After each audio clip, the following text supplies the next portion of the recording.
Merci beaucoup.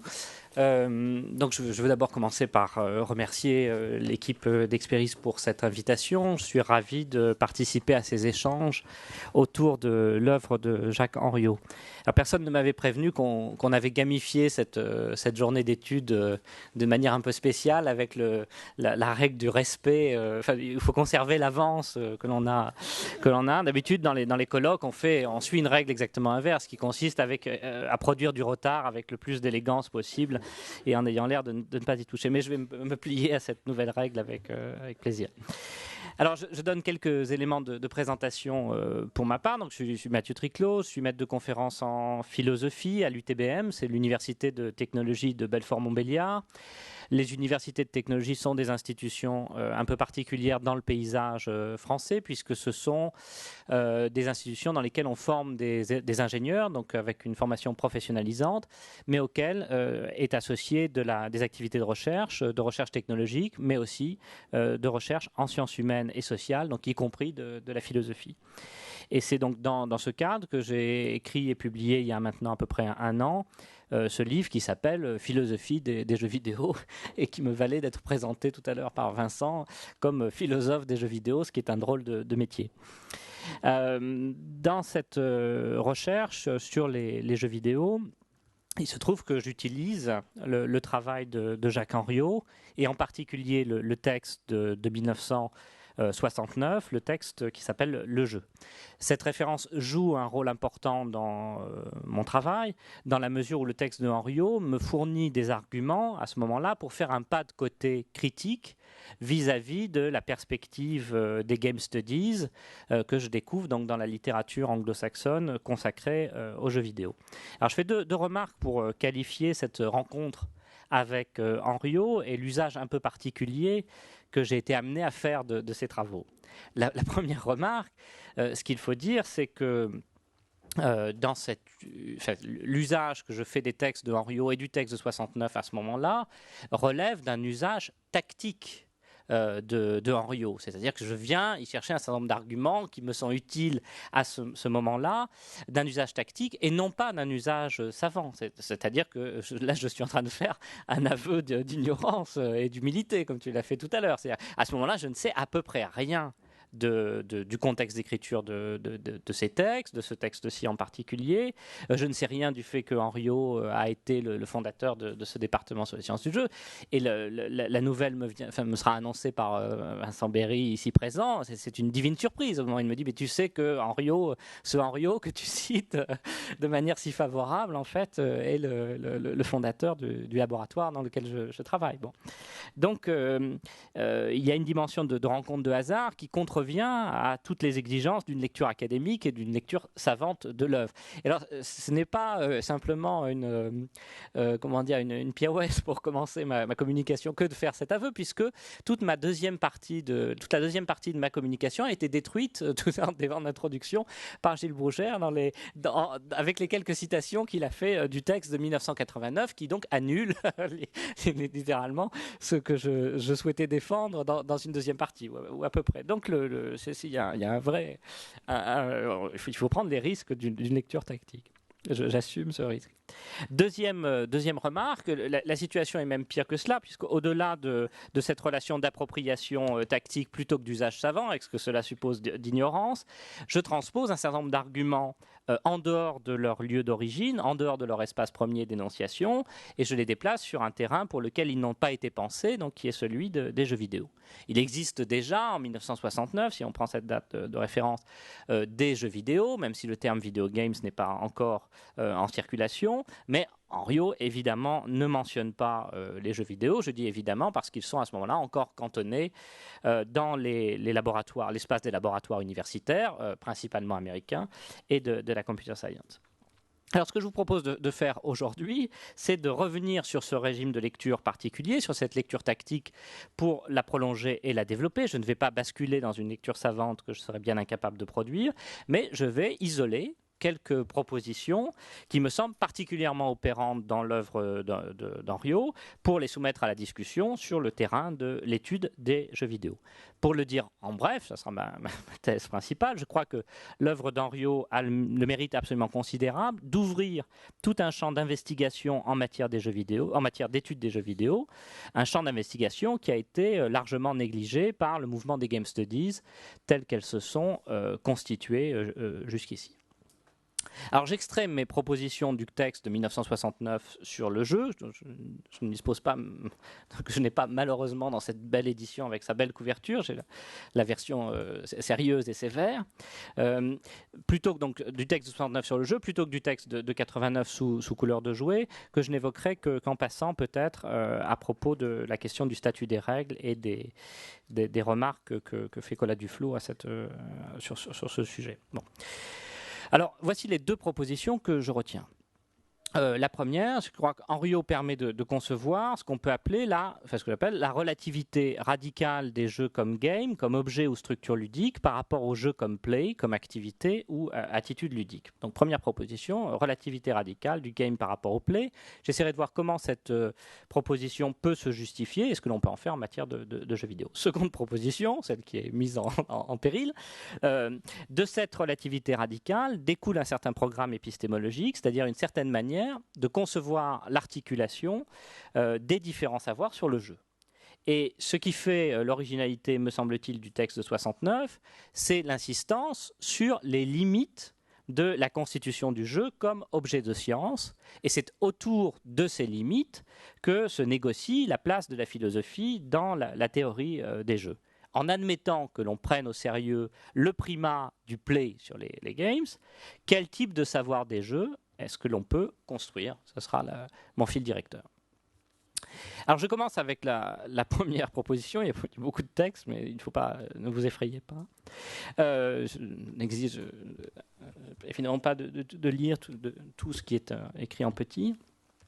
Je commence donc avec la première proposition, relativité radicale du game par rapport au play. Il me semble que cette proposition domine le texte de 1969 et qu'elle est engagée en particulier dans les critiques des tentatives de constituer à ce moment-là une psychologie ou une sociologie parfaitement objective du jeu.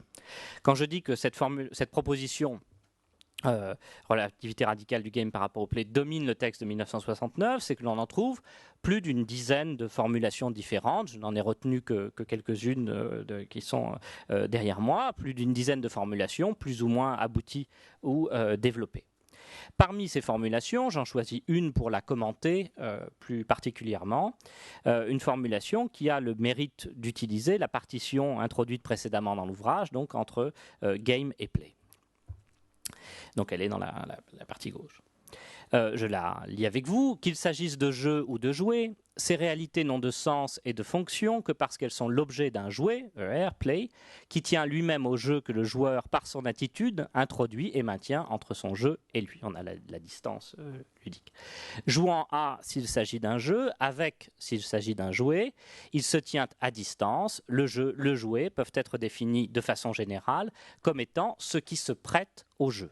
S'il y a jeu, le jeu n'est que dans l'attitude de l'acteur à l'égard de son acte.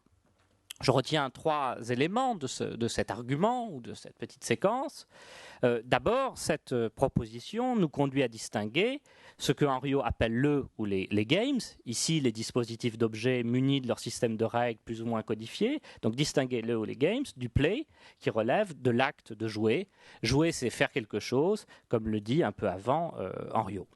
Donc le premier élément significatif ici me semble tenir à l'affirmation, la simple affirmation de cette dimension du play. Il existe du play.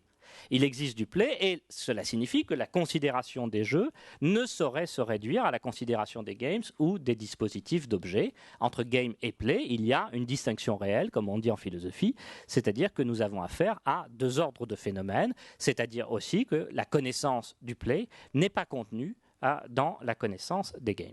Premier élément de commentaire. Deuxième élément de commentaire, le texte permet de concevoir de manière très élégante, à mon sens, en s'appuyant sur une facilité de la langue française, on y reviendra peut-être tout à l'heure, le texte permet de concevoir une première forme d'articulation entre le game et le play. C'est-à-dire que les jeux, au sens des games, sont des objets, dit Henriot ici, qui se prêtent au jeu. Les games sont des objets qui se prêtent au play, pourrait-on dire. Et on devra considérer que parmi l'ensemble des objets disponibles, certains, éventuellement, se prêtent plus à l'attitude ludique que d'autres. Et il serait intéressant de se demander, mais c'est la question que tu posais aussi par rapport au sacré, s'il existe des genres d'objets qui pourraient résister absolument à l'attitude ludique, des objets qui pourraient ne pas se prêter du tout au jeu. Bon. Reste qu'en règle générale, le jeu se définira par une certaine rencontre entre du play et du game, c'est-à-dire une certaine manière de jouer le jeu avec ces jeux. Enfin, dernier élément de commentaire, découle de ce passage, me semble-t-il, une troisième et dernière proposition peut-être plus radicale. La position de Henriot ne permet pas seulement de distinguer play et game, de mettre l'accent sur la liaison entre les propriétés ludiques du côté de l'objet et l'attitude ludique du côté du sujet, mais la position de Henriot conduit aussi, me semble-t-il, à concevoir qu'il puisse exister du play sans games définis. Voilà. Que n'importe quoi puisse devenir jeu à partir du moment où il est pris dans la synthèse ludique, pour paraphraser un autre passage. C'est cette dernière proposition qui justifie, à mon sens, que l'on puisse parler non seulement de relativité du game par rapport au play, il n'y a pas de jeu sans liaison avec un jouet potentiel, mais aussi d'une relativité radicale. C'est-à-dire qu'il existe des situations limites dans lesquelles on peut assister à du play sans game, ou bien, pour le dire peut-être d'une manière un peu différente, où le play constitue intégralement le game. Cette relativité radicale du game, des dispositifs d'objets vis-à-vis de l'attitude ludique du play, découle ici de l'affirmation selon laquelle le jeu n'est que l'attitude de l'acteur à l'égard de son acte, ce qui est la proposition qui clôt le petit passage. On en trouverait d'autres formulations ailleurs de cette relativité radicale. Par exemple, lorsqu'Henriot affirme, je cite, que cette forme de conduite ludique, dit Henriot, peut se manifester en dehors de toute structure ludique constituée. Donc on peut avoir ici une forme de conduite ludique qui relève du play, en dehors de toute structure ludique constituée qui relève du game. L'argument qui illustre le mieux, me semble-t-il, dans le texte de 69, cette relativité radicale est ce que j'appelle l'argument des cailloux. C'est comme ça que je l'appelais dans le livre sur les jeux vidéo. Cet argument des cailloux intervient au début du dernier chapitre du livre de 69. Je paraphrase l'argument. C'est une situation, c'est une sorte d'expérience de pensée, de situation imaginée et qui donne lieu ensuite à un commentaire philosophique. La situation est la suivante, des enfants jouent avec des cailloux sur un trottoir, imagine-t-on. Un passant arrive et perturbe le jeu, marche dans les cailloux. Les enfants s'écrient « Attention monsieur, vous marchez dans notre jeu ». Alors question, qu'est-ce que ça veut dire ce « Attention monsieur, vous marchez dans notre jeu ». Et deuxième élément dans la situation, aussitôt que le jeu est achevé, que les enfants sont passés à autre chose, comme ils font bien souvent, eh bien les cailloux retournent à ce moment-là à l'état de cailloux. Donc nous sommes ici dans une situation dans laquelle l'objet du jeu, là c'est ces cailloux et ce qu'on faisait, l'objet du jeu est sous condition totale de l'attitude ludique. Le play crée son game et ce game ne tient que par le play. Je cite la conclusion qu'en tire Henriot, que j'ai reproduit. Le jeu n'est rien d'autre que ce que fait le joueur quand il joue, une fois qu'il a cessé de jouer. Que reste-t-il de son jeu? C'est ce reste qui est en question avec les cailloux. Que reste-t-il de son jeu? Les traces matérielles ne sont pas les éléments objectifs d'un jeu qui continuerait d'exister. Il ne reste que des cailloux là où il y avait du jeu. Alors, que faire d'une telle affirmation? Si tant est que la lecture ne soit pas totalement erronée, si tant est qu'on puisse prendre au sérieux cette relativité, ce qu'on appelle la relativité radicale du game par rapport au play, que faire d'une telle affirmation et quelle forme de productivité théorique peut avoir une telle affirmation dans le champ de la théorie des jeux vidéo. Étant entendu que la difficulté est ici maximale, je le redirai sans doute, mais les jeux vidéo sont bien des games. Ce sont bien des dispositifs d'objets. Il y a des objets, il y a des programmes, il y a du code, il y a des machines, il y a une industrie derrière. Enfin bon, ce sont bien des games. Il n'y a pas de doute là-dessus. C'est pas le problème. Alors, le premier service majeur que nous rend, à mon sens, cette thèse d'Henriot de relativité radicale tient à l'effet de contre-pied qu'elle introduit vis-à-vis du mode dominant de conceptualisation des jeux vidéo dans les game studies.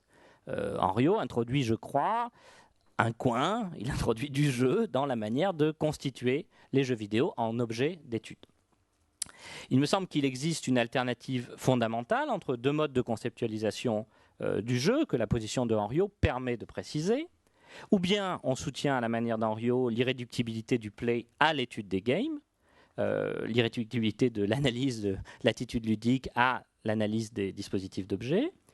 Ou bien on considère à l'inverse que l'étude des jeux comme games est suffisante par elle-même, qu'elle suffit à être étude des jeux, qu'elle est suffisante par elle-même, soit qu'elle fasse directement l'économie d'une analyse du play, soit qu'elle prétende être capable de résorber l'analyse du play dans l'analyse des games, dans l'analyse des dispositifs d'objets ou des systèmes de règles. Et de fait, je crois qu'on trouverait sans peine l'énoncé d'une proposition exactement symétrique à celle de Henriot, exactement opposée à celle de Henriot, dans le champ des game studies. Et je pense en particulier, il me semble que c'est la position qu'occupe un auteur comme Jesper Juul, et en particulier avec le modèle du jeu qu'il nous livre dans ce texte qui s'appelle Alfrill. Alors, évidemment, je suis obligé de faire une incise. Il y a au sein des Game Studies une très grande diversité d'approches. Il y a au sein des Game Studies classiques des textes pour lesquels la question du jeu comme play, est centrale, en particulier par exemple le texte de Taylor, Play Between Worlds, qui est une ethnographie des situations de jeu de rôle massivement multijoueurs. Bon. Donc il y a des textes sur le play. Il me semble qu'on pourrait dire aussi que, disons, cette limite dans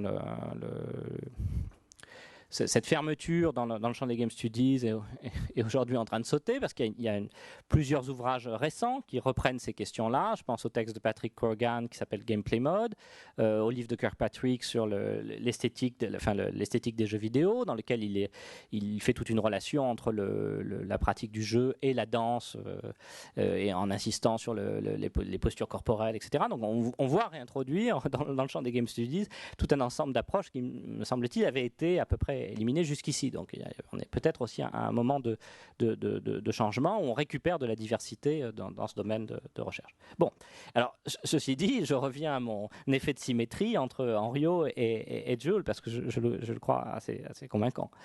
Je ne pense pas que Juul ait lu Henriot, pour les raisons qu'on mentionnera après. En revanche, il est frappant de constater qu'on va retrouver chez lui, par exemple, une protestation explicite, virulente, contre des arguments de relativité des games vis-à-vis du play, à la manière de l'argument des cailloux. Donc il y a l'exact symétrique de l'argument des cailloux dans Alfrill, chez Jesper Juul. C'est ce que j'appelle l'argument du plateau d'échecs dans le placard.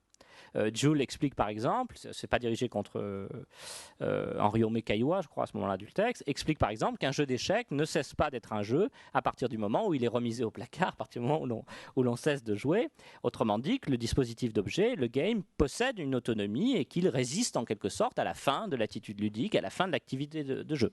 Si les cailloux de Henriot sont du play sans game, le plateau d'échecs remisé au placard de Juul serait une forme de game sans play ou qui subsisterait au play. Bon, ceci dit, il ne me semble pas que l'argument de Juul soit complètement concluant, pas du tout. C'est-à-dire que le point de vue de Henriot ne conduit pas à nier qu'il existe des games, qu'il existe des dispositifs d'objets comme le plateau d'échecs qui se prêtent au jeu. C'est absolument pas le problème ni la question. Le problème est de savoir si il n'y a jeu que là où il y a game, ou bien s'il faut admettre un autre espace, et ici l'argument de Juul ne nous dit rien. Bon, ceci dit, le point de partage, il me semble le plus important, celui qui génère le plus de débats sur la manière de conceptualiser les jeux vidéo, tient à la question des règles et tient à l'importance qu'il faut accorder aux règles dans la conceptualisation des jeux. Il me semble que l'un des mérites les plus importants de l'approche par le play est non pas d'éliminer la question des règles, et le rôle des règles dans la conceptualisation du jeu, mais de la relativiser, d'en relativiser l'importance. Je ne crois pas, mais vous me détromperez, que Henriot reprenne l'expression de jeu sans règles qu'on peut trouver chez Château ou d'autres auteurs. Dans le livre de 69, il explique que tous les jeux sont réglés, mais plus ou moins, c'est-à-dire qu'il peut y avoir un très haut degré de codification, mais dans d'autres formes de jeux, ce n'est pas le paramètre principal. Bon. Cette question de la place des règles est centrale, évidemment, dans la relation au modèle de Joule, qui, lui, définit, vous l'avez sous les yeux, le jeu, je cite, comme le premier élément de définition, le jeu est un système formel basé sur des règles dont les résultats sont variables mais quantifiables. Je ne fais pas l'ensemble du modèle. Bon. Ce que l'on peut dire, c'est que l'on retrouve chez Joule des éléments qui sont liés à l'attitude ludique. Si vous regardez par exemple le point 4, dans un jeu, le joueur fait effort en vue d'influencer le résultat. Ou bien, point 5, il se sent émotionnellement attaché au résultat. Donc il y a bien des éléments qui relèvent de l'attitude ludique mais, dans ce modèle-là, mais on peut dire deux choses. Premièrement, ces éléments sont subordonnés à une définition du jeu comme game ou comme système formel basé sur des règles, et on essaiera de les récupérer à travers l'analyse des règles et des systèmes de règles, premier élément. Puis le deuxième élément, c'est que quand on fait ça, on ne récupère pas grand-chose. C'est-à-dire que, je ne sais pas si vous voyez à quel point le niveau de définition, là ici, de l'attitude ludique est faible. Faire effort en vue d'influencer le résultat, dans quelle activité humaine ne fait-on pas effort en vue d'influencer le résultat, et dans quelle activité humaine ne se sent-on pas émotionnellement attaché à ce que l'on produit. Bon, donc peut-être qu'il y a encore des choses qui relèveraient du play, mais enfin, il me semble qu'il n'en reste pas grand-chose à partir du moment où on les prend à partir de cette focale qui est celle des games. Dernière question maintenant pour ma première partie. Que peut-on attendre en matière de théorie des jeux vidéo de ce primat du play? La première chose, un contre-pied vis-à-vis de la position dominante en Game Studies, mais quel pourrait être l'apport d'une étude du play pour des Video Game Studies? Je retiens deux arguments, deux domaines qui, me semble-t-il, s'ouvrent à l'exploration à partir du moment où on regarde les choses à travers cette position de relativité radicale. Premier élément, il me semble que le premier intérêt de ne pas adopter le point de vue des games ou des règles du jeu, c'est de ne pas restreindre abusivement le domaine des pratiques ludiques. Il existe à l'évidence des formes du jeu qu'on aura bien du mal à faire rentrer dans le modèle de Joule, à mon avis, en particulier tous les jeux qui relèvent du faire comme si ou du vertige, si je reprends ces pôles-là de la classification de Caillois, les jeux de faire comme si ayant une importance considérable dans le texte de 69 et en particulier dans la dernière partie, dans la notion de distance à soi. Conserver cet immense continent des jeux dans lesquels la question des règles est secondaire ou carrément absente, eh bien, cela offre l'avantage, à mon sens, de pouvoir remettre en situation les jeux vidéo au sein de l'ensemble des jeux, et non pas simplement de les considérer par rapport au domaine plus restreint des jeux réglés ou codifiés ou ultra réglés. De cette mise en situation, de cette remise en situation par rapport à la définition la plus large possible des pratiques ludiques, de cette mise en situation, on peut attendre deux choses en particulier, il me semble, de manière évidente. La première, c'est d'essayer de comprendre ce que les jeux vidéo font aux jeux, en général, et non pas simplement aux jeux avec des règles. Le second apport consiste à interroger la continuité ou la discontinuité des pratiques ludiques entre les pratiques du jeu vidéo et les autres pratiques ludique, en particulier du jeu d'enfance ou de l'enfance. Et je crois que si, comme ça, on garde comme background, comme élément de comparaison, la définition la plus large du jeu, on peut toucher aussi assez facilement, et ça rejoint peut-être ce que tu disais tout à l'heure, ce qu'on peut appeler le plafond de verre des jeux vidéo. Ce sont des formes de jeux qui sont effectivement des games dans lesquels tout est code, toutes les règles doivent être déclarées explicitement en machine. De là, une forme de distance considérable vis-à-vis de certaines pratiques de jeu, et en particulier de certaines pratiques déréglées ou dans lesquelles les règles peuvent être négociées en fonction de l'interaction. Et là, ici, il y a une distance dramatique, me semble-t-il, vis-à-vis de ce genre de pratiques ludiques.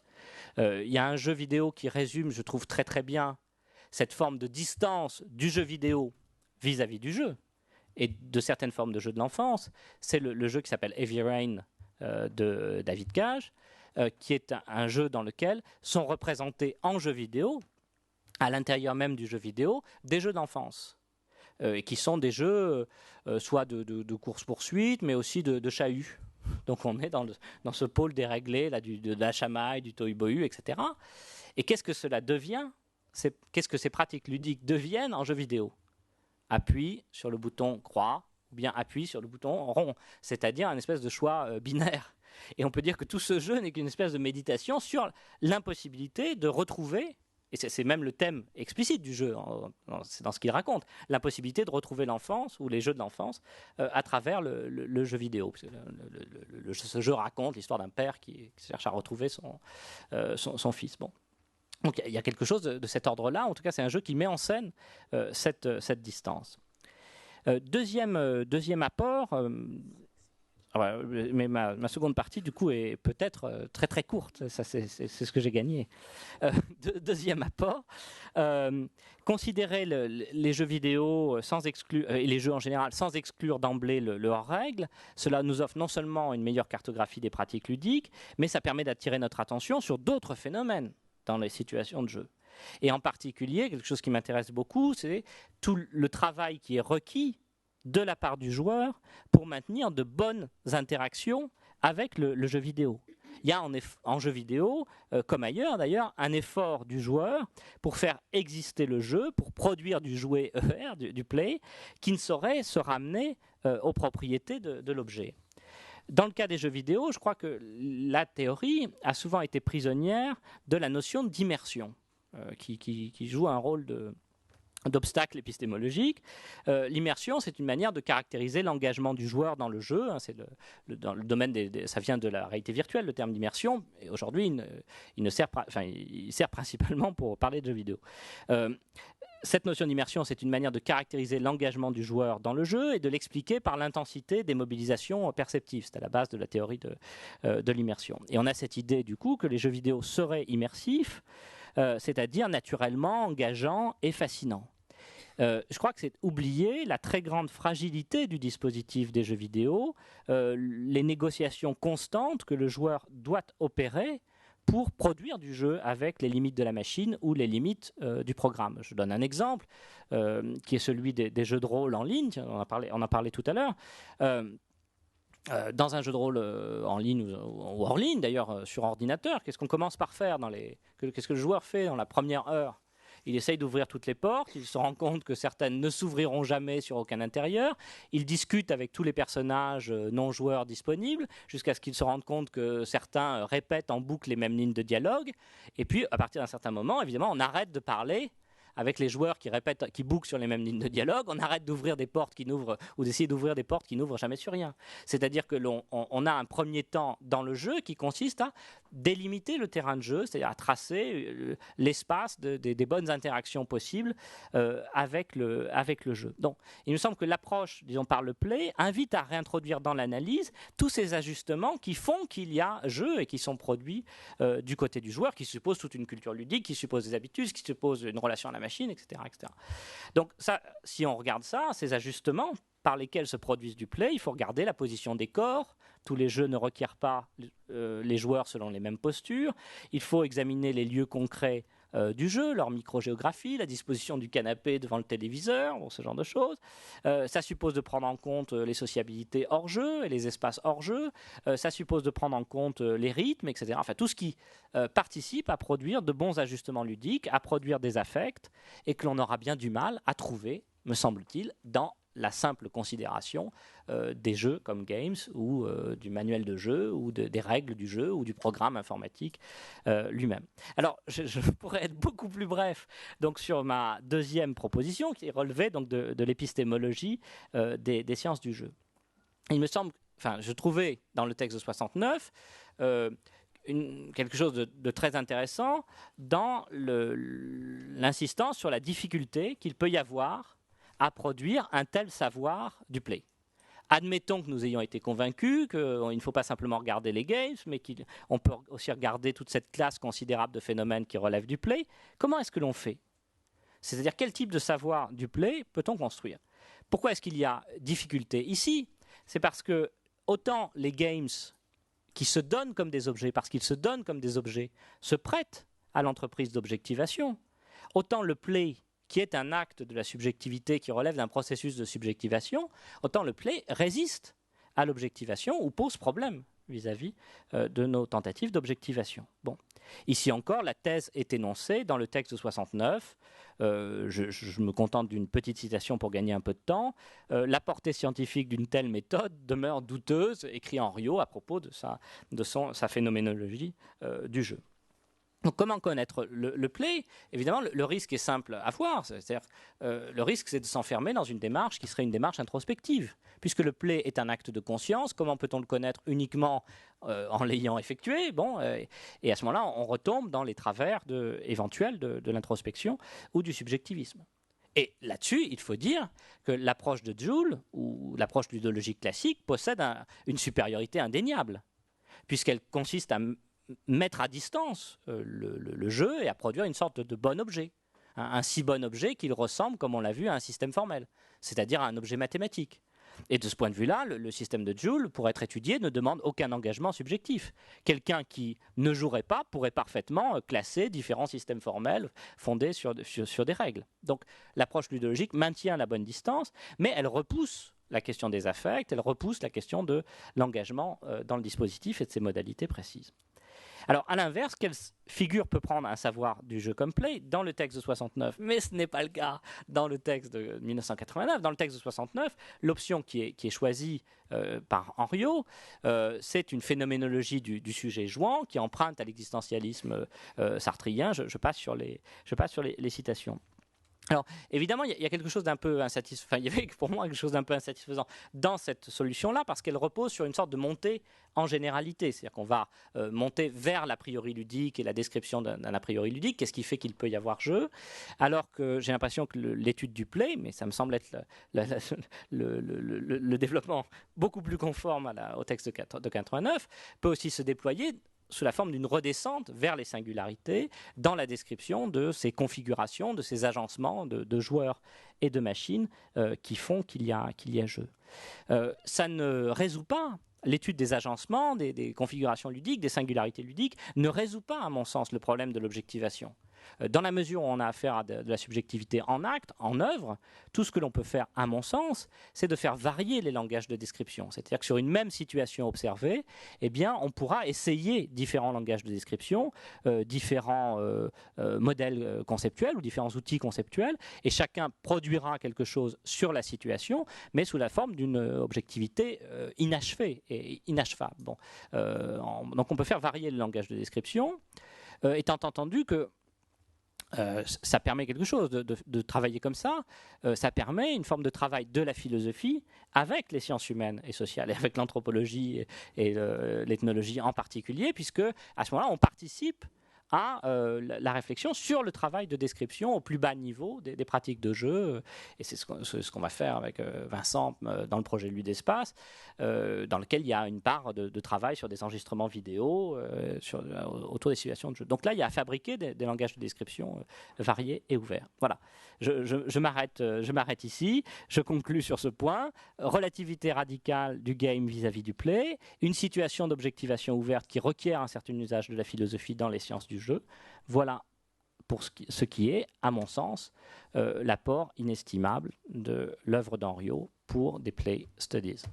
Merci.